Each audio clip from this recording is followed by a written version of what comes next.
হচ্ছে নতুন দল গঠন নিয়ে ব্যস্ত। আপনি দেখেন সার্জিস আলম আজকে 200 গাড়ি নিয়ে পঞ্চগড় যায় ও নতুন দলের পরিচিতি পাওয়ার জন্য, কিন্তু এই সার্জিস আলমেরই 10 মিনিট সময় হয় না ওনার আহত ভাইদেরকে দেখাশোনার জন্য, অথচ আমাদের রক্তের উপর পাড়া দিয়েই ওদের আজকে এই অবস্থান। কিলিয়ে গেছিলাম রাস্তায় আর কিলিয়ে গুলি খাইছিলাম, তারা আমাদের থেকে ভালো ফ্যামিলির সন্তানও না, কিন্তু তারা বিলাসিতা দেখলে মনে হয় বিষ খেয়ে মরে যায়। সরকার এই বিনিয়োগ করতেছে, ওই জায়গায় বিনিয়োগ করতেছে, পুনর্বাসন করতেছে, বিদেশ পাঠাচ্ছে।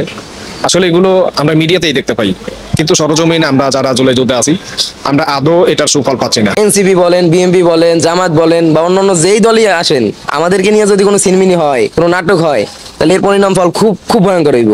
যারা এই 24-এ শহীদ হয়েছে বা আহত হয়েছে তাদের মধ্যে 98% হচ্ছে নিম্নবিত্ত থেকে মধ্যবিত্ত ফ্যামিলির পোলাপাইন। কোনো বড় লোকের পোলাই কিন্তু রাস্তায় দিয়ে গুলি খেয়ে নেয় ভাই। হাসপাতালের বেডে বসে করলেন নানা অভিযোগ, চিকিৎসার নামে তাদের সাথে করা হচ্ছে ছল চাতুরি। কিছুদিন আগে যারা ঢাকা শহরে জীবন চালাতে হিমশিম খেত, তারাই আজ নিজেদের আখের গোছাতে যোদ্ধাদের নাম বিক্রি করে গাড়ি বহন নিয়ে শোডাউন করছেন। আজকে তারা এইটা করে ওইটা করে, আমাকে কি একটু খোঁজ খবর নিতে পারে না? তারা একটা দল করছে, এমন দল কইরা ডক্টর ইউনূস রে ওয়াং সং বুঝাইয়া, সে একটা ভালো মানুষ, সে আমাদেরকে আমরা একদিন গেছি, আমাদের সাথে কথা হয়েছে, সে আমাদের সবকিছু দেওয়ার কথা বলে দিল। সেইখানে ছাত্র প্রতিনিধিরা যারা আছে এরাই এখন আমাদের সবকিছু নিয়ে 2 নম্বরই করতেছে। ডক্টর ইউনূসের মধ্যে তো কোনো 2 নম্বরই আমরা পাইনি। আসসালামু আলাইকুম ওয়া রাহমাতুল্লাহি ওয়া বারাকাতুহু। দর্শক বন্ধুরা, সবাইকে জানাই সবার আগে ঈদ মোবারক। আশা করি সবাই ভালো আছেন। দর্শক বন্ধুরা, এই হচ্ছে আমাদের বাংলাদেশের বর্তমান আপনার এনসিপিদের অবস্থা। আমি বলছিলাম না যে এরা সাধারণ জনগণের কিংবা সাধারণ শিক্ষার্থীদের রক্তের সাথে এরা বেইমানি করছে। দেখবেন এই সাধারণ শিক্ষার্থীরা যেমন এদের রক্তের উপর দিয়ে আপনার এই এনসিপির সরকার তারা গঠন করতেছে। আপনার চিকিৎসার নামে দেখলেন যে অন্তর্বর্তীকালে সরকার থেকে আপনার বলতেছে যে আমরা অমুক অনুদান দিচ্ছি, এত টাকা ফান্ড করছি, এটা করছি, সেটা করছি, মানে সমস্ত কিছু হচ্ছে আপনার মিথ্যা দিয়ে ভরা। বর্তমান এই এনসিপি কিংবা ধরেন এই অন্তর্বর্তীকালে সরকার মানে এতটাই আপনার নৈরাজ্য সৃষ্টি করতেছে আমাদের বাংলাদেশে। শুধু এটাই না, আপনার প্রতিটি স্টেপ তাদের মিথ্যাচার দিয়ে ভরা, প্রতিটি স্টেপ। দেখেন ভাই, আসলে এটা তীব্র নিন্দা জানাচ্ছি। একজন সাধারণ মনে করেন জনগণ বা একজন সাধারণ শিক্ষার্থী, তাদের রক্তের উপর দিয়ে বর্তমানে এনসিপি গঠন, এটা কি কথা ছিল? কথা কিন্তু ছিল না, কথা ছিল বাংলাদেশে গণতন্ত্র ফিরিয়ে আনবে। যাই হোক, এখন আসুন মেন পয়েন্টে।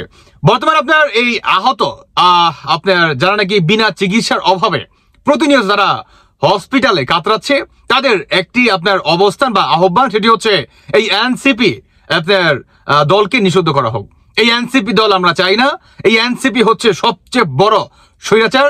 আমরা শেখ হাসিনার এগেনস্টে যে আন্দোলন করছি, সেই আন্দোলন এখন আমরা মনে করি যে সমস্ত ক্ষেত্রেই আমাদের ভুল ছিল। এই এনসিপি বা সমন্বয়কদের কথায় আমাদের রাজপথে নামাটা উচিত হয়নি, বা এদের যেই অন্তর্চক্ষুর আড়ালে মানে জনগণের আপনার অন্তর্চক্ষুর আড়ালে যেই অবস্থান বা এদের যেই ক্যারেক্টার, এটি হচ্ছে সম্পূর্ণ তারা লুকায় রাখছিল।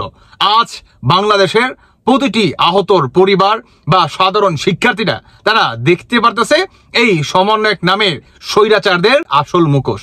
তারাও বর্তমান আমাদের চিকিৎসার নামে যেই ফান্ড বর্তমান কালেক্ট করতেছে, ডক্টর ইউনূস যেই টাকা পয়সা দিচ্ছে, সমস্ত টাকা পয়সা তারা তাদের দলকে কিভাবে প্রতিষ্ঠিত করা যায় তারা সেই কাজে বর্তমান ব্যয় করতেছে। এই হচ্ছে বর্তমান আপনার আহত পরিবার বা আহতদের আপনার অভিযোগ। উল্টো দিকে তারা বলে যে এনসিপি নামে বাংলাদেশে কোনো দল থাকবে না। যেই এনসিপির কথা শুনে আমরা ঢাকার রাজপথে নামছি, তারা আমাদের কোনো খোঁজ খবর রাখি নাই, তো উল্টো তারা আমাদের জন্য যে সরকার থেকে টাকাটা দেওয়া হচ্ছে সেই টাকাটা পর্যন্ত তারা মেরে খাচ্ছে। বর্তমান এই ফকিন্নির পোলাপানরা বা এই নৈরাজ্যকারীরা তারা আমাদের টাকা দিয়ে বর্তমান দল গঠন করতেছে। এরা আগে কি খেত বা কি পাবো? যাই হোক, এই প্রসঙ্গে কথা বলে মানে আসলে বোঝাই যাচ্ছে যে আপনার এই অন্তর্বর্তীকালে সরকারের এগেনস্টে আপনার 1000 না ভাই 1 কোটি বলেন, 1 কোটি অভিযোগ এই আপনার নিরীহ মানুষদের।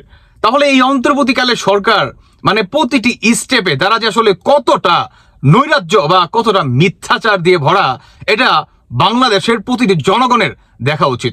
আমি এই ভিডিওটি আসলে ওই ভাইদের বক্তব্য এর জন্য আমি আপনাদেরকে দেখাইলাম, কারণ এনসিপির সামনে যেই নির্বাচন করবে বা তারা যে বর্তমান দলটি গঠন করতে আছে, শুধু এটাই না, তারা তাদের ফেসবুক ভেরিফাইড পেজে তাদের বিকাশ নাম্বার, তাদের আপনার নগদ নাম্বার, রকেট নাম্বার সমস্ত কিছু তারা দিয়ে রাখতেছে যে তাদেরকে আপনারা অনুদান দিবেন, এনসিপি দলকে গঠন করার জন্য আপনারা টাকা পয়সা দিবেন। তাদের উদ্দেশ্যে বলতেছি, একটা টাকাও এদেরকে দিবেন না। দেখেন এই আপনার জুলাই ফাউন্ডেশনে কত হাজার কোটি টাকা গেছে, আপনি কল্পনা করতে পারবেন না। সমস্ত টাকা এরা আপনার পুরো জাস্ট মেরে দিছে। উল্টো দিকে আপনার এই এনসিপি সরকার প্রতিটি জায়গায় দেখবেন মানে এতটা আপনার নাটকীয় ভাবে জাস্ট মোড় নিয়ে নেয়, হ্যাঁ, জাস্ট এইভাবে মোড় নিয়ে নেয় নাটকীয় ভাবে। এই হচ্ছে বর্তমান আপনার এনসিপির অবস্থা। উল্টো দিকে তারা বলে যে আগামী নির্বাচনকে কেন্দ্র করে এনসিপি কে আমরা দেখতে চাই না, বা এনসিপি কে সরকারের পক্ষ থেকে নিষিদ্ধ করার আমরা দাবি জানাচ্ছি, বা যদি বা এনসিপি নির্বাচন করে তাহলে সাধারণ জনগণ বা বাংলাদেশের বা এই বাঙালি জাতির উদ্দেশ্যে আমাদের আহতদের একটি আহ্বান থাকবে যে এই এনসিপি দলকে আপনারা কেউ সমর্থন করবেন না, উল্টো এদেরকে কেউ ভোট পর্যন্ত দিবেন না। কিংবা বর্তমান তারা তাদের নিজস্ব দল গঠন করার জন্য যেই ফাউন্ডেশন তারা তৈরি করছে, বা বিকাশ নাম্বার, রকেট বা আদার্স ইত্যাদি ইত্যাদি যে মাধ্যমগুলো তারা গণমাধ্যমে আপনারা দিয়ে বেড়াচ্ছে, ওই সমস্ত জায়গায় কোনো টাকা পয়সা আপনারা অনুদান দিবেন না। কারণ এই পার্টি হচ্ছে সমস্ত একটা লুটপাটকারীর একটা পার্টি। এই পার্টিকে আপনারা কেউ টাকা পয়সা দিবেন না। এটি হচ্ছে নৈরাজ্যকারের পার্টি, এটি হচ্ছে স্বৈরাচার পার্টি। এই হচ্ছে ভাই আমাদের বাংলাদেশের আহত পরিবারদের অবস্থা। মানে তারা এটা পর্যন্ত বলতেছে যে শেখ হাসিনার এগেনস্টে আমরা যে আন্দোলনটা করছি, আমাদের এটা করা উচিত হয় নাই। আমার মনে হয় ভাই আওয়ামী লীগের সবচেয়ে যেটা বড় পাওয়া সেটি হচ্ছে এইটা, যে বর্তমান বাংলাদেশের প্রতিটি জনগণ, বিশেষ করে যারা নাকি আপনার শেখ হাসিনা পতনের পিছনে সবচেয়ে বড় ভূমিকা পালন করছে রাজপথে থেকে, তারাই বর্তমান এই ধরনের কথা বলতেছে। আসলে এর থেকে বড় পাওয়া আমার মনে হয় না আর কিছু হতে পারে। আমার মনে হয় না ভাই, ব্যক্তিগতভাবে আমি মনে করে বলতেছি এটা। কারণ দেখেন এই এনসিপি সরকার প্রতিনিয়ত আপনার মানে কি লেভেলের মিথ্যাচার দিয়ে ভরা এই অন্তর্বর্তীকালীন সরকারের, তাই না? তবে এটা বাস্তব যে এদের সময়ও আপনার ঘনিয়ে আসছে, দেখতে পারবেন। শেখ হাসিনা তো আপনার বা সেনাবাহিনী এদেরকে সেফটি ভাবে তাদেরকে কি বলে এই পাঠাই দিছে, আর এই এনসিপি সরকার যেতে পারবে না, দেখতে পারবেন। উল্টো দিকে আপনার বাংলাদেশ সেনাবাহিনীও বর্তমান কঠোর অবস্থানে আছে, ঢাকার রাজপথে না, শুধু আপনার পুরো বাংলাদেশকে জুড়ে কোনো ধরনের মব জাস্টিস ভাইলেন্স বা কোনো হত্যাকাণ্ড, লুটপাটকারী, চাঁদাবাজি, চাঁদাবাজি যাই কিছু হোক না কেন, কঠোর অবস্থান নেবে বাংলাদেশ সেনাবাহিনী। উল্টো দিকে সার্জিসকেও বারবার হুঁশিয়ারি করে দিচ্ছে, বা এনসিপি যে এই সমস্ত নেতাকর্মীরা তাদেরকেও কঠোরভাবে হুঁশিয়ারি দিয়ে যাচ্ছে বাংলাদেশ সেনাবাহিনীর পক্ষ থেকে। দর্শক বন্ধুরা, যাই হোক, আপনাদের বাকিটা ব্যক্তিগত মতামত অবশ্যই জানিয়ে যাবেন।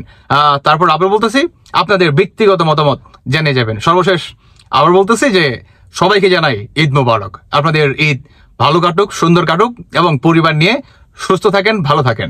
আর আরেকটি কথা মাথায় রাখবেন, সেটি হচ্ছে ভাই, আপনাদের আশেপাশে যদি কোনো গরিব মানুষ থাকে যারা নাকি কুরবানি দেওয়ার সামর্থ্য রাখেন, তাদেরকে আপনারা একটু সহায়তা করবেন, কারণ কুরবানি হচ্ছে গরিব মানুষের জন্যই। ভালো থাকবেন সবাই। আল্লাহ হাফেজ, আসসালামু আলাইকুম।